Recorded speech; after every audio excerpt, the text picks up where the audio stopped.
അത് പോളിങ്ങിനെ ബാധിച്ചിട്ടില്ല. പക്ഷേ പ്രസ്താവന വളരെ നിരുത്തരവാദപരമായി എന്നുള്ള കാര്യത്തിൽ തർക്കമില്ല.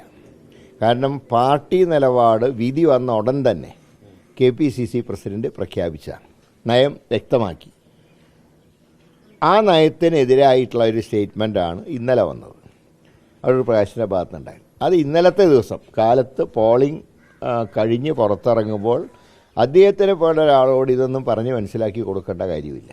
അദ്ദേഹത്തിന് 19 വർഷത്തെ രാഷ്ട്രീയ പാരമ്പര്യമുണ്ട്. അങ്ങനെ ഒരു വ്യക്തി എന്താണ് ഇങ്ങനെ ഒരു സ്റ്റേറ്റ്മെൻറ്റ് ഇറക്കിയത് എന്നെനിക്ക് മനസ്സിലാവുന്നില്ല.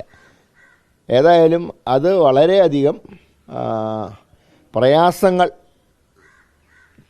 ഉണ്ടായി സമൂഹത്തിൽ. അത് രാഷ്ട്രീയ എതിരാളികൾക്ക് അടിക്കാനൊരു ആയുധം കയ്യിൽ കൊടുക്കുന്നതിന് തുല്യമായി പോയി. പക്ഷേ എങ്കിലും അതൊന്നും ഇലക്ഷനെ ബാധിക്കില്ല. കാരണം ഇന്നലെ പോളിംഗ് ബൂത്തിലേക്ക് നീങ്ങിയവരൊക്കെ ഒരു തീരുമാനം എടുത്തിട്ടാണ് നീങ്ങിയത്. അതിനെ കവർ ചെയ്യാനുള്ള ഒരഭിപ്രായമൊന്നുമായിട്ട് എനിക്ക് തോന്നിയിട്ടില്ല. അതൊരു വ്യക്തിയുടെ അഭിപ്രായം എന്നുള്ള നിലയ്ക്ക് മാത്രമേ ജനം കണക്കിലെടുക്കൂ. പക്ഷേ അദ്ദേഹം അത് ചെയ്യാൻ പാടില്ലായിരുന്നു എന്നാണ് പാർട്ടിയുടെ അഭിപ്രായം.